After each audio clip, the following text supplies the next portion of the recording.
રાજકોટમાં જેતપુરના સામાકાંઠા વિસ્તારમાં ટ્રકની ટક્કર લાગતા વીજપોલ તૂટ્યો છે। વીજપોલ બ્રિજ ઉપર ખતરનાક સ્થિતિમાં લટકી રહ્યો છે। જીવતા વાયર લટક્યા છે। જોખમ હોવા છતાં વીજતંત્ર દ્વારા વીજપોલ હટાવવાની કામગીરી શરૂ નથી થઈ। લોકો પુલ પર જોખમી રીતે પસાર થઈ રહ્યા છે।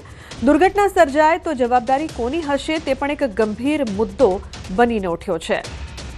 તો ટ્રકની ટક્કર લાગતા વીજપોલ તૂટ્યો છે।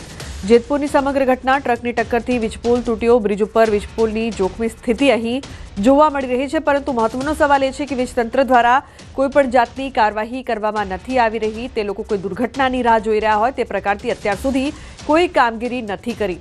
જો કોઈ દુર્ઘટના સર્જાય તો જવાબદાર કોણ તેવો મોટો સવાલ ઉપસ્થિત થઈ રહ્યો છે। જે તંત્ર દ્વારા કોઈ પણ વખતે અકસ્માત પછી જ પગલાં ભરવામાં આવતું હોય તે પ્રકારની અહીં પણ પરિસ્થિતિ છે, કારણ કે વીજતંત્ર હજુ સુધી કોઈ કાર્યવાહી કરી નથી રહ્યું, નથી તે જોઈ રહ્યું, નથી ત્યાં પહોંચી રહ્યું। પોરબંદર શહેરમાં મધમાખીઓના ઝુંડ દ્વારા અનેક રાહદારીઓ તથા વાહન ચાલકોને ડંખ મારવાનો બનાવ સામે આવ્યો છે। શહેરના માઘવાણી કોલેજથી એકતા ગ્રીન સિટી તરફ જતા રસ્તા પર મધમાખીઓ દ્વારા અંદાજે 30 જેટલા લોકો પર ઓચિંતો હુમલો કરતા રાહદારીઓ તથા વાહન ચાલકોમાં નાસભાગ જોવા મળી હતી। રસ્તા પર આ રીતે ઓચિંતા મધમાખીઓના ઝુંડના હુમલાથી લોકોમાં નાસભાગના સીસીટીવી ફૂટેજ પણ સામે આવ્યા છે। ડંખના કારણે અનેક લોકોને 108 મારફતે સરકારી ભાવસિંહજી હોસ્પિટલમાં સારવાર આપવામાં આવી હતી। મધમાખીના હુમલાને લઈને લોકોમાં રીતસરનો ડર જોવા મળી રહ્યો છે। આ રસ્તા પર કર્ફ્યુ સમાન માહોલ પણ જોવા મળી રહ્યો છે। તો મધમાખીઓના ઝુંડ દ્વારા હુમલો કરવામાં આવ્યો હતો। આ સમગ્ર ઘટના છે જેના સીસીટીવી સામે આવ્યા છે। રાહદારીઓ તથા વાહન ચાલકોને ડંખ માર્યા, લોકોમાં ડરનો માહોલ, 30થી વધુ લોકો હોસ્પિટલ ખસેડાયા। તો મધમાખીના કારણે રસ્તો પણ સુમસામ બન્યો છે। લોકો અહીં અવર જવર કરતા પણ ડરી રહ્યા હતા। મધમાખીઓના ઝુંડ દ્વારા હુમલો કરવામાં આવ્યો હતો। બીજી તરફ સુરેન્દ્રનગરના ચૂડાના નવી મોરવાડ ગામે પ્રેમ લગ્નનું મનદુખ રાખી ટોળાનો હુમલો। પ્રેમ લગ્ન કરેલા યુવકના કાકાના ઘરે યુવતીના પરિવારજનોએ હુમલો કર્યાનો આક્ષેપ છે। ધારિયા, તલવાર અને પાઇપ જેવા ઘાતક હથિયારો સાથે હુમલો થયો છે। મકાન પર હુમલો કરી કાર અને ઘરવખરીને પણ નુકસાન પહોંચાડ્યું હતું। પ્રેમ લગ્ન કરેલા યુવાનના કાકા અને પરિવારજનોને પણ માર માર્યો હતો। મકાન પર હુમલો કરવાના બનાવમાં યુવતીના પરિવારજનો વિરુદ્ધ કાર્યવાહી હાથ ધરવામાં આવી છે। ચૂડા પોલીસ મથક ખાતે 21 શખ્સો વિરુદ્ધ ગુનો પણ નોંધાયો છે। તો ચૂડા પોલીસે 21 લોકો સામે ફરિયાદ દાખલ કરી છે। સુરેન્દ્રનગરની આ સમગ્ર ઘટના યુવકના પ્રેમ લગ્નની સજા કાકાને આપવામાં આવી। પ્રેમ લગ્નનું મનદુખ રાખીને યુવતીના પરિવારે હુમલો કર્યો હતો। ઉલ્લેખનીય છે કે યુવાનના કાકાના ઘરે તોડફોડ કરવામાં આવી, પરિવારને માર પણ મારવામાં આવ્યો હતો। ચૂડા પોલીસે આ સમગ્ર મામલે 21 લોકો સામે ફરિયાદ નોંધીને વધુ તપાસ હાથ ધરી છે। તો યુવકે પ્રેમ લગ્ન કર્યા હતા, પરંતુ તેના કાકાને સજા આપવામાં આવી। તેના ઘરમાં જઈને હંગામો કરવામાં આવ્યો, તોડફોડ કરવામાં આવી, સમગ્ર પરિવારને માર પણ મારવામાં આવ્યો, જે બાદ પોલીસ દ્વારા વધુ તપાસ કરવામાં આવી રહી છે। તો ચૂડા પોલીસે 21 લોકો સામે ફરિયાદ દાખલ કરી છે। ઉલ્લેખનીય છે કે યુવકે પ્રેમ લગ્ન કર્યા હતા, જેનું મનદુખ રાખીને તેના પરિવારને હેરાન કરવામાં આવ્યા। તેના કાકાના ઘરે હંગામો મચાવવામાં આવ્યો, કેટલાક લોકો ઘરમાં ઘૂસી ગયા અને હિંસા કરવામાં આવી। અક્ષય જોડાયા છે ફોન લાઈન પર વધુ માહિતી આપવા માટે। અક્ષય, શું સમગ્ર મામલો છે જે પ્રકારથી પ્રેમ લગ્ન થયા પરંતુ કાકાને સજા?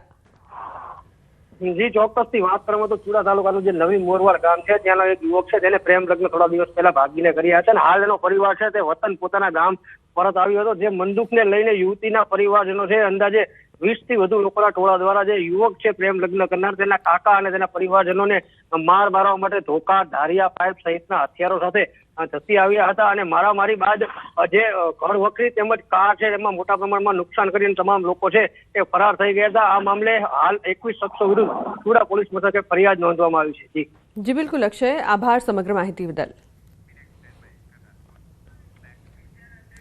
રાજકોટના પ્રદ્યુમન નગર વિસ્તારમાં પોપટપરા સ્મશાન નજીક મારામારીની ઘટના બની હતી।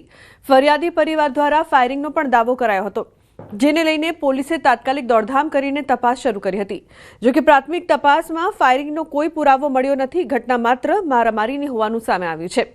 શહેરની અમૃતધારા સોસાયટીમાં બે પાડોશીઓ વચ્ચે ઝઘડો થયો હતો. પાર્કિંગ સહિતની બાબતે ચાવડા પરિવાર અને રાઠોડ પરિવાર વચ્ચે વિવાદ ચાલતો હતો.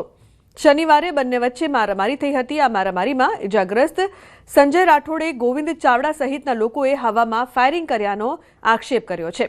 ઘટનાની જાણ થતાં ડીસીપી રાકેશ દેસાઈ અને ક્રાઇમ બ્રાન્ચની ટીમ સ્થળે પહોંચી હતી. પોલીસે ઇજાગ્રસ્ત સંજય રાઠોડ સહિતના લોકોના નિવેદન નોંધ્યા છે. બનાવ અંગેની આગળની કાર્યવાહી ચાલુ છે. 2 દિવસથી અમારા ઘર પાસે આટા મારતો હતો. આજ મારા હસબન્ડ એને પૂછવા ગયા કે ભાઈ મારા બહુ ઘરે એકલા હોય ત્યારે તમે અહીંયા કેમ જાઓ છો, તમારે શું કામ છે? તો સીધા એ લોકો એક યારે 15-20 જણા એની ઉપર તૂટી પડ્યા અને પછી એ લોકોએ આકાશમાં ફાયરિંગ કર્યું. મારા ઘરવાળા ભાગી ગયા ને તો હવે શું તમારી માંગણી છે? એક જ કે એ લોકોને સખત સજા મળે. અમારા 2 ઘર ત્યાં અમૃત રેસિડેન્સીમાં છે તો અમારા આજીવન તો એનાથી બીબીને તો રહેવાશે નહીં. હું સમાધાનની વાતચીત કરવા ગયો તો સમાધાનની વાતચીત હતી અને એ લોકો મારી માટે જીવલેણ હુમલો કર્યો. ધોકા, પાઇપ, તલવાર, ફાયરિંગની વાત આવે છે. હું નીકળો પછી મારી માથે એ લોકોએ ફાયરિંગ કરી. યોગ્ય ન્યાય મળે મને. મારી માથે જીવલેણ હુમલો કરેલો છે અને એ લોકો એવું કહેતા જ હતા કે મારી નાખવાને જવા ન દેતા. એ લોકો 7-8 જણા હતા. કોણ કોણ? ગોવિંદભાઈ હતા ને જીતુભાઈ હતો. હા, પરિવાર દ્વારા ફાયરિંગનો આક્ષેપ કરેલો છે. અત્યાર સુધી પોલીસે સ્થળની પણ વિઝિટ કરી છે અને પ્રાથમિક રીતે અત્યારે ફાયરિંગની કોઈ ઘટના થઈ હોય પુષ્ટિ મળી નથી. પ્રાથમિક ફરિયાદી જે છે સંજયભાઈ રાઠોડ, જેને ઈજા પહોંચી છે, એની પ્રાથમિક પૂછપરછ કરતા પાર્કિંગની બાબતે બનાવ બનેલો હોય એવું જણાવે છે. તો બીજી તરફ અમરેલી જિલ્લાના ફુલઝર ગામમાં થયેલી જૂથ અથડામણના પડઘા સુરતમાં પડ્યા છે. આક્ષેપ છે કે પાટીદારો પર અસામાજિક તત્વો દ્વારા હિચકારો હુમલો કરાયો હતો. સુરત ખાતે પાટીદાર સમાજની મીટિંગ યોજાઈ હતી. મોટી સંખ્યામાં પાટીદાર સમાજના આગેવાનો, યુવાનો અને વડીલો ઉપસ્થિત રહ્યા હતા. ઉલ્લેખનીય છે કે ફુલઝર ગામમાં જૂથ અથડામણ થઈ હતી અને આ ઘટનામાં ખોટી રીતે પાટીદારો સામે કેસ કરાયાના આક્ષેપ કરવામાં આવ્યા છે. જેથી પાટીદાર સમાજ ન્યાયની માંગ સાથે થયો સુરતમાં એકત્રિત અને ન્યાય માટે આંદોલન સ્વરૂપે સુરતથી પાટીદારો રેલી રૂપે ફુલઝર ગામ સુધી જશે.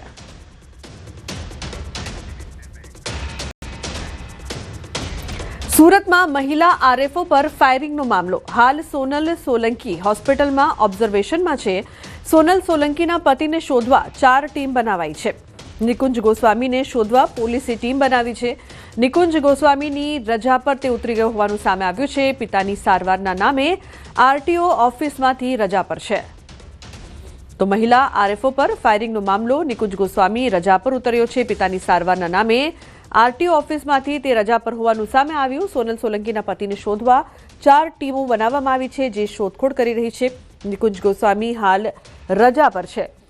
ઉલ્લેખનીય છે કે સોનલ સોલંકીના પતિને શોધવા માટે 4 ટીમ બનાવાઈ છે જે હાલ શોધખોળ કરી રહી છે.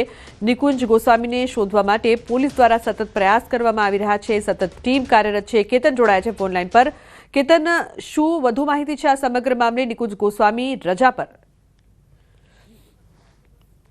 કામરેજ તાલુકાના ચોખા નજીક પ્રથમ અકસ્માત, ત્યારબાદ તબીબી સારવારમાં ખબર પડી કે બુલેટ મગજની અંદર નીકળતા ઘટના ફાયરિંગમાં તબદીલ થઈ હતી. પરંતુ જે અંતર્ગત જે બહુચર્ચિત કેસ સાબિત થવા પામ્યો છે કે આરએફઓ સોનલ સોલંકીના પતિ નિકુંજ સ્વામી જે આરટીઓમાં ફરજ બજાવે છે અને પોલીસે આ જે સમગ્ર ગુનાને ધ્યાનમાં લઈને જે અરજદાર છે સોનલબેન સોલંકીના ભાઈની ફરિયાદ જે અંતર્ગત 4 જેટલી ટીમો બનાવવામાં આવી છે. નિકુંજ સોલંકીને પકડવા માટે પોલીસ એમના ઘર સુધી ગઈ.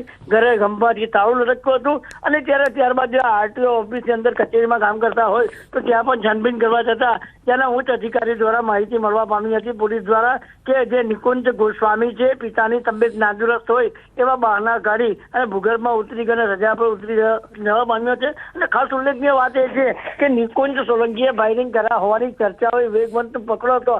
પરંતુ નિકુંજ ગોસ્વામી જે આ રિવોલ્વર છે એ મહેસાણા પોલીસ સ્ટેશનની અંદર ચૂંટણી સમય દરમિયાન જમા કરવામાં આવી હતી અને સોનલ સોલંકી જે આરએફઓ છે એની પાસે કોઈ સર્વિસ હોવાનું હથિયાર છે જ નથી એવું પોલીસ ચોપડેથી બહાર આવવા પામ્યું છે. અને હાલ સમગ્ર આ ઘટનાને ધ્યાનમાં લઈને સુરત જિલ્લા પોલીસ વડાએ અલગ અલગ 4 ટીમો બનાવી અને નિકુંજ ગોસ્વામીની તપાસ હાથ ધરી છે ને પકડવા અને નિકુંજ ગોસ્વામીને પકડવાના ચક્રો પણ ગતિમાન કર્યા છે. જી બિલકુલ કેતનના આભાર સમગ્ર માહિતી બદલ.